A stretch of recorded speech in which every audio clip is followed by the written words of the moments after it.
Hey friends, welcome back to my channel. It's Kim with Kim's Inspired Life, and welcome to Monday, hashtag Let's Do Die Cutting Monday, an open collab hosted by our friends Tree at Tree Craft Dawn and Cathy at Cathy's Creative Crafts and More. And so I'm going to share with you guys, we all have lots of butterfly dies, right? Or at least one or two. I don't have very many of them, but I ordered this one recently from Etsy from a store called Doxie Craft Supply from Brookhaven, Georgia. And it just popped up on my feed or my suggestions in Etsy. And I guess I had been looking for some dies at one point or something. I don't know. And so this was, I think, $5 for this. When I first saw it, I thought, oh, I can make a shaker out of it, and I suppose I can. I haven't tried that yet, but I believe it's just the background, and then, because the front of the die is just so, there's so many pieces, it's so intricate right here. So anyway, so I wanted to share with you what I'd cut out. Here's some that I already had finished, and so of course I had to use my glitter paper. And so the great thing about this butterfly die, with a lot of dies, is we can use them through any season. So right now in October, we have, I have the colors orange and black and purple on my mind and all around my craft room. So I just used some of the purple glitter and the orange glitter, black background, some purple background, and then I just put these three together. And so I think that I can put, something in the center if I want, like some sort of a gemmy or something to just add that to it and use these on, many different projects. So I did some that were just like this, and something that I learned just recently that I really did not know before is really how to get these intricate dies on here without making a big giant mess.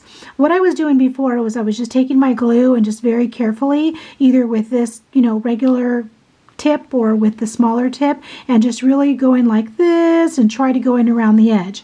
And then I realized when I went over to my friend Lynn's studio recently, and I was die cutting, I think, a spider web, and Lynn said, Kim, you really need to just go ahead and put your glue down and then just daub your, just daub your spider web or daub your item and then glue it on. Well, Stampin' Up! Has a silicone mat, but I guess, you can get a silicone mat anywhere. And so ideally, you would do this on a silicone mat, because then the, oops, I got a little bit of glue right there, so I was a little too ambitious right there. Because then, the silicone will then, soak up or dry up the glue.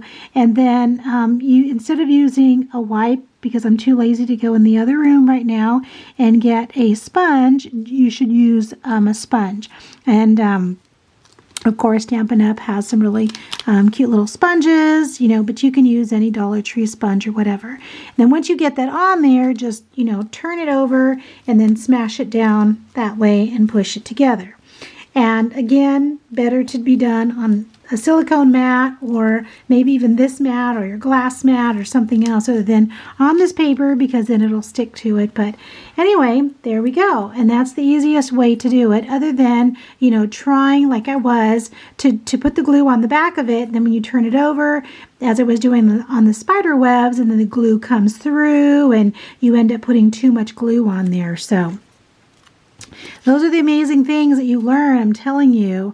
That's why I think that it's so great for us to be able to, watch each other's videos and yes, to learn, to be inspired and to get ideas for projects, but then just little techniques like this that, that I wouldn't normally have thought of. And I was watching someone today that was making a beaded dangle.